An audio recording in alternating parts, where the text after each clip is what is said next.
네, 국민의힘 압수수색 영장 기한은 오늘까지로 특검이 영장을 재청구할지 관심이 쏠리는데요. 오늘로 예정됐던 김건희 씨 조사는 내일 오후로 미뤄졌습니다. 임주혜 변호사와 자세하게 짚어보겠습니다. 안녕하십니까? 네, 안녕하세요. 네, 특검에서는 국민의힘과 압수수색과 관련해서 협의가 안 되는 상태다 이렇게 밝혔는데 영장을 다시 청구할까요? 압색을 포기할까요?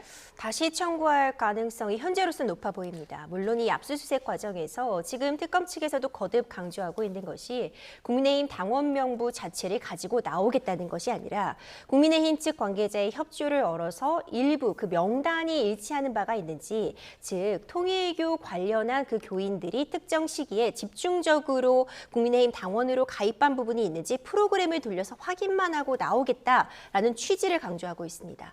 즉 어떤 자료를 압수수색해서 확보하겠다기보다는 사실관계 확인을 위해 협조를 구하겠다는 것이 원칙이다라는 부분을 강조하고 있는데, 국민의힘 측의 협조를 현재로서는 구하기 어려워 보이는 상태입니다.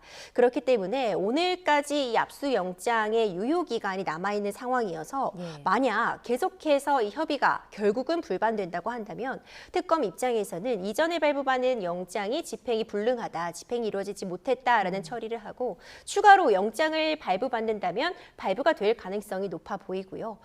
경우에 따라서는 다시 발부받는다고 해도 협조를 구하지 못하면 유의미한 자료 확보가 어렵기 때문에 영장을 무리하게 집행하기보다는 임의 제출 방식 내지는 협조를 구하는 방식으로 선회할 가능성도 있어 보입니다. 아니, 최근에 발부된 영장이 좀 무산되는 경우가 잦은 것 같은데요. 법원이 발부한 이 영장 집행을 이렇게 거부하게 되면 따로 처벌은 받지 않습니까? 이 체포영장을 집행하는데 그 가운데 물리력을 사용해서 강렬하게 저항을 했을 때 우리가 특수공무집행 방해 같은 부분들이 성립을 할 수 있습니다. 네. 이 압수수색 영장 역시도 공권력의 행사가 가능하도록 하는 그 문서라는 점에서 압수영장이 나왔고 압수영장을 집행하려고 하는데 이에 대해서 극렬하게 거부하고 그 거부하는 가운데 어떤 무력이 동반된다고 한다면 그 자체로서 특수공무집행 방해 내지는 공무집행 방해가 성립할 여지는 있고요. 네. 다만 이번 사안 같은 경우는 특수성은 감안될 필요가 있어 보입니다. 국민의힘 당사, 그러니까 한 정당에 대한 당사에 대한 압수수색이고 어느 정도 협조를 구한다는 취지를 특검 측에서도 강조하고 있는 부분이 있기 때문에 어떤 이 영장의 집행 자체를 거부했다고 해서 곧바로 그 형사적인 조치로 나아가기보다는 현재 시점에서는 적어도 조금 더 대화의 여지를 열어두지 않을까 생각이 되지만, 만약 무력 같은 수반이 동반이 되어서 영장을 저지한다면 이 역시도 형사적으로 책임을 물을 여지는 열어 있습니다. 네. 김건희 씨 수사 상황도 보겠습니다. 원래 오늘 소환 조사 날이었는데 건강물죄로 이제 불출석을 통보했고 특검은 구속기간을 31일까지로도 연장을 했더라고요. 그렇습니다. 일단 구속기한은 31일로 연장이 되었기 때문에 특검 측에서는 시간이 조금 더 생긴 부분은 맞습니다. 당초 오늘 다시 소환 조사가 진행될 예정이었는데 김건희 씨가 자필로 불출석 사유서를 제출했다고 알려져 있습니다. 그러니까 우울증 등 지금 지병이 악화되고 있고 수면과 제대로 먹지 못하는 부분들, 이런 부분들이 지금 영향을 주고 있어서 출석이 어렵다라는 취지의 불출석 사유서를 제출한 것인데 바로 내일 다시 소환을 통보를 했고요. 이제 그에 대해서는 아마도 응하지 않을까 현재로서는 예측이 되고 있습니다. 이 건강상의 이유는 충분히 발생할 수 있는 상황이다라는 점은 특검 측도 인지를 하고 있는 것 같고, 이 구속 기한 역시도 연장이 되었기 때문에 하루 이틀 정도의 더 말미를 두고 이후에 조사를 진행하겠다는 계획인 것 같습니다. 지금 김건희 씨가 구속된 뒤에 대다수 질문에 진술 거부권을 쓰고 있다고 하는데 그럼에도 특검이 계속 이렇게 부르는 이유는 어떻게 됩니까? 일단 앞서 진술 거부권을 행사한 부분은 어쨌든 수사의 초기 단계라고도 볼 수 있고, 이 피의자 입장에서 방어권을 행사할 때 특검 측이 갖고 있는 물증이라던가 증거들이 어느 정도까지인지를 알지 못하는 상태에서 섣불리 진술하기보다는 일단 진술 거부권을 행사한다거나 진술을 자제함으로써 특검 측이 갖고 있는 자료들을 좀 확인하는, 그런 서로 좀 탐색하는 시간을 가졌다고도 볼 수 있을 것 같습니다. 네. 이것이 바람직하다, 바람직하지 않다 부분을 떠나서 피해자의 방어권 행사 측면에서 그런 조치를 할 수 있음은 좀 분명해 보이고요. 하지만 계속된 소환 조사에 따라서 혐의가 좀 더 확장이 된다거나 증거들이 계속 등장함에도 계속해서 진술 거부를 행사하지는 않을 것입니다. 그것이 오히려 본인에게 불리할 수도 있기 때문에 특검 입장에서는 수사 결과에 따라서 추가적으로 보강 증거를 제시하면서 다른 질문을 던지면 당연히 진술을 제대로 할 가능성도 열려 있는 것이고요.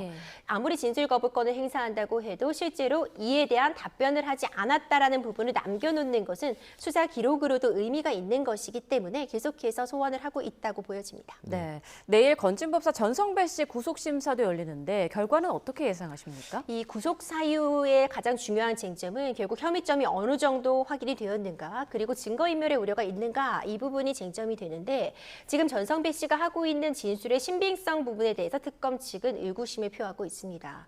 어떤 고가의 제품들을 분실했다고 얘기를 하고 있는 점, 그 분실의 경위 같은 부분이 지금 입증이 되지 않는다면 해당 진술의 신빙성이 낮다고 판단이 될 수 있고, 물증들을 제시하고 있음에도 불구하고 계속해서 혐의를 부인한다면 이 자체가 증거인멸의 우려가 높다고 보아서 구속영장이 발부될 가능성도 높아 보입니다. 네, 자 구속 심사 앞두고 도주한 이기훈 삼부토건 부회장은 지금 한 달 넘게 행방이 묘연한데요.